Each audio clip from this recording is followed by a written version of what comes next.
Welcome back. It seems that there is a major twist as far as India's next T20 captain is concerned, with Gautam Gambhir now taking charge. Hardik Pandya's expected appointment as India's new T20 captain has seen a major twist, with Guru Gambhir and Ajit Agarkar, the chief of the selection committee, advocating for a different choice. While it looked like a formality that Hardik Pandya would replace Rohit Sharma as the new T20 captain, reports are now suggesting that Ajit Agarkar and Gautam Gambhir are pushing for Suryakumar Yadav, popularly known as Sky, to be the captain. Hardik has been the white ball team's vice captain for more than a year now and has led the T20I team for extended periods when Rohit Sharma was absent post the 2022 World Cup. Meanwhile, ahead of the India vs Sri Lanka ODI series, it seems like coach Gautam Gambhir has also sent a stern message to senior players. According to sources, Gambhir wants all seniors, including Rohit Sharma, Virat Kohli, Ravindra Jadeja and Jasprit Bumrah, to make themselves available for the ODI series versus Sri Lanka. Because considering that this will be the last time India will play in the ODI format before the Champions Trophy next year. Gautam Gambhir therefore stated that it is important to see how the players are shaping up. Remember, the senior players have been resting since the T20 World Cup 2024, and given that Sri Lanka is no longer one of the top tier teams in Indian cricket, a lot of senior players traditionally rest themselves during Sri Lankan tours. Now, amid all the chatter regarding the T20I captaincy and how things will work under new guru Gautam Gambhir, 1983 World Cup skipper and cricketing legend Kapil Dev spoke exclusively to my colleague Karishma Singh. Listen into his thoughts. Gautam Gambhir taking over as the head coach of Indian cricket. He has some demands of making Surya as the captain or asking senior players to come back for ODI series. How do you look at Gautam Gambhir's era? Let's hope he will do a good job for the country. And it's too early to say he got a job. We can only wish him good luck. Let me now go across to my esteemed guest joining me. We have Atul Wassan, former cricketer, and Chandesh Narayan, author and sports broadcaster. Thank you both, gentlemen, for joining me. Atul, I'll come to you first. I'd like to start with your initial comments as to where you weigh in as to whether who will be the better T20I captain, should it be Hardik Pandya, should it be Suryakumar Yadav? Well, you can only actually just decide this when things happen. But I must say this, that, whoever is the coach and the mandate actually given to him, Gautam Gambhir, he has to actually, work by his dogma. And I think it will be wrong to actually, just judge him right now. But what I feel personally is that Hardik Pandya was prepared and prepped and primed for this post. And he has done pretty well. And he's a T20 specialist. He did well in World Cup. And suddenly to, just dump him on the altar, as you say, will be slightly improper from my liking, because, that was the baton was passed by Rahul Dravid onto this place. But suddenly, I think you can change. You can see how it works out, because Suryakumar Yadav also there's not much body of work as a captain. And Hardik Pandya has done well as a captain. So just this change, drastic change, why? I don't know what has gone wrong. I don't know what is the personal thing, but it has to be a collective decision. And just one person coming in and just changing everything around might just, as they say, topple the gravy train. Indeed, and the official logic, what we're getting to know from our sources, is that Hardik Pandya has had issues with injuries before, and he needs to be rested, and his body needs to be preserved in terms of his fitness, and also that he's available in other formats of the game as well. But Chandesh Narayan, do you agree with that logic which has been cited accordingly from what we understand from the Gautam Gambhir camp? Or do you feel that the new coach is already being a bit too disruptionist by disturbing the status quo, as Atul has said, and impacting the inheritance cycle as has been set already in the Indian cricket team? I completely agree with Atul, because I think that you have a system in place, and remember that Hardik, like Atul said, was the natural successor to Rohit Sharma in the T20 format, and he hardly plays the other formats, and India hardly plays any ODI cricket. In any case, he's not played Test cricket since 2018. So in any case, most of the senior players have been used to picking and choosing the bilateral white ball series that they play. So I would have thought that Hardik is the natural successor. I think all these problems or all this confusion can be solved if the BCCI holds a proper press conference after the selection committee meeting, has Gautam Yeah. facing up to the media because he's not faced up the media after his appointment as the India head coach. All these problems or the so-called confusion can be solved. And I think in any case, we still don't know if the appointment is only for this series or if it is an appointment going forward. Is he a long-term T20 captain? Whoever is appointed. Yeah. Also, at the end of the year, this is something that has been in my mind. India tours Australia for a 5-test series, and at the same time, a T20 team is scheduled to play a series in South Africa. What happens if Sky is anointed the next T20 captain? Does he take the T20 team to South Africa, or do you give one more chance to him in Australia as a test player? So these are the sort of the questions that they need to answer. But till they don't come out openly and answer the questions, we can only speculate about what they are actually thinking. Fair enough, we can speculate, but again, that's the point. Indian cricket is such an emotional sport that everyone has an opinion, and one really can't leave the fans out as stakeholders. Atul, the other important burning issue that has come in this point is Gautam Gambhir reportedly insisting that the senior players such as Virat Kohli, Rohit Sharma, Ravindra Jadeja, and Jasprit Bumrah be also available for the Sri Lankan ODI series. The justification being given is that this is the only ODI exposure they will get before the Champions Trophy, which will be played in February, whether it be in Pakistan or somewhere else. That is, of course, another TBA.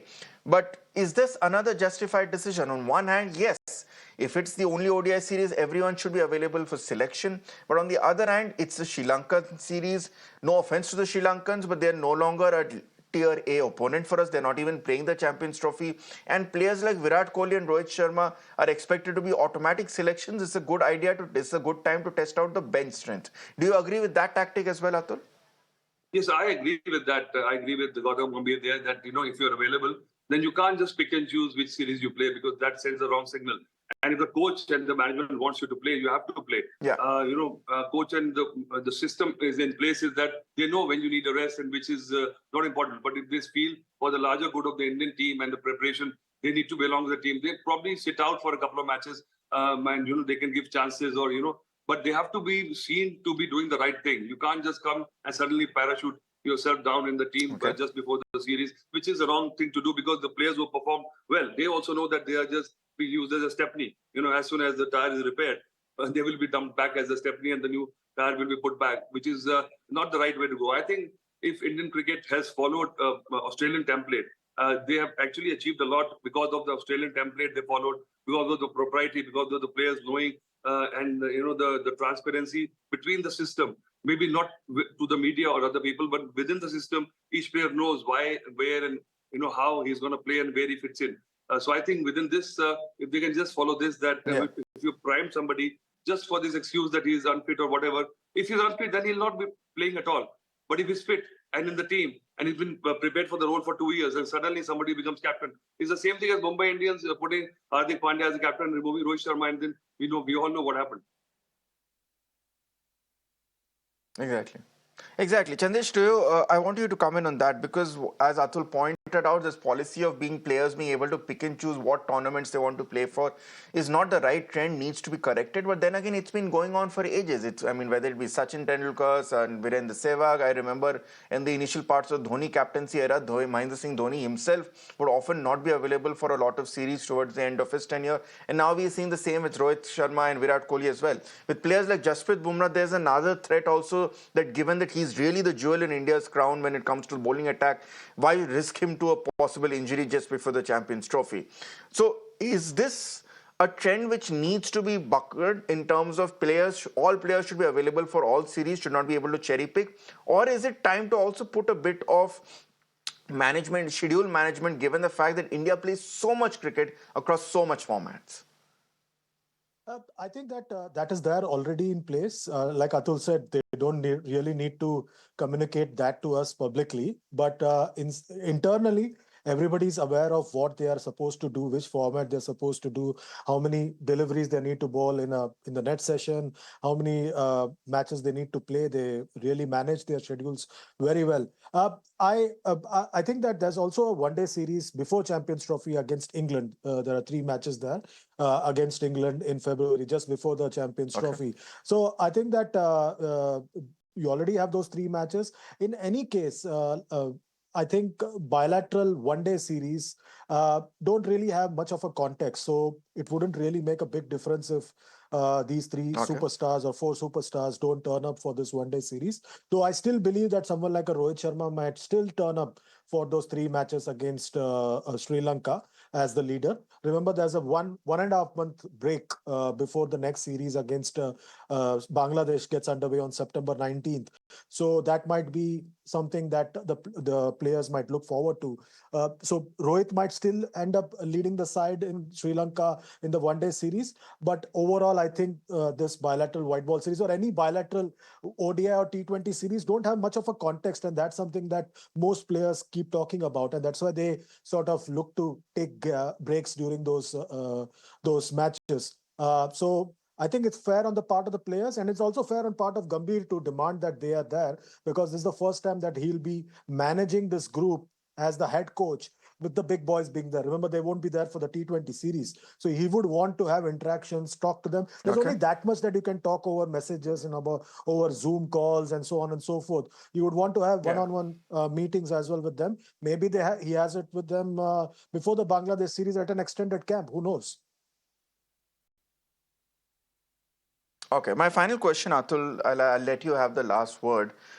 The concern as a fan or as someone who followed cricket was when Gautam Gambhir was brought into this thing that he could turn out to be quite disruptionist, because he's roughly of the same generation as the senior players like Virat Kohli and Rohit Sharma, and then there would be ego battles. Now, Indian cricket traditionally has always done well when the coach is somewhat in the backseat, like in Rahul Dravid or a Ravi Shastri or a Gary Kirsten, and has let the players be in the limelight and be the stars at this point here.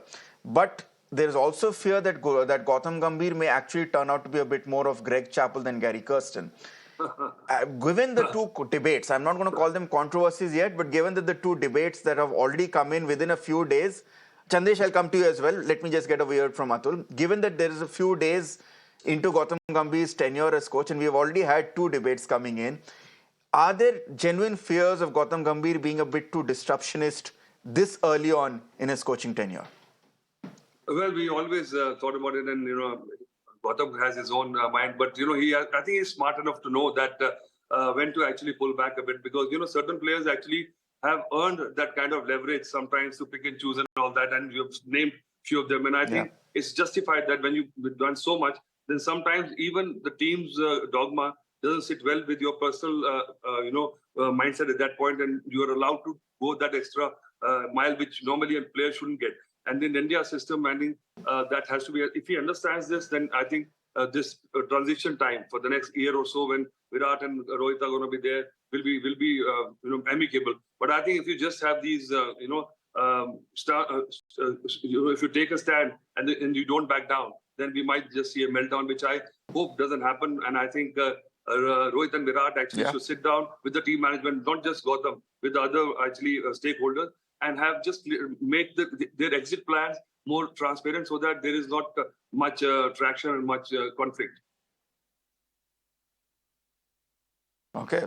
Chandresh, you wanted to make a point. No, I was just saying that, Atul was a player when in 1990, the late Bishan Bedi had a run-in with the then captain Azharuddin. Then 17 years later, we had the Greg Chappell era. Let's hope that 17 years later, we don't follow the pattern of the history repeating itself after every 17 years in Indian cricket with conflicts. In any case, Ritangshu, I think that we are in for an interesting time in Indian cricket. And as media people, as watchers of the game, analysts of the game, we're going to have an interesting time with Gautam Gambhir as the head coach. There's going to be no shortage of drama in this period, I suppose.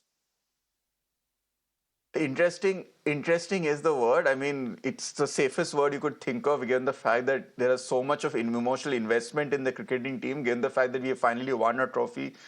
I mean, as they say, you said the 70-year jinx, Satra pe khatra, as they often say in Hindi, while playing gully cricket. That's a big concern now that remains to be seen. But thank you so much, Atul Wassan and Chandesh Narayan, for joining us with your views on this very short debate about the future of Indian cricket. We'll now move on with the rest of our bulletin.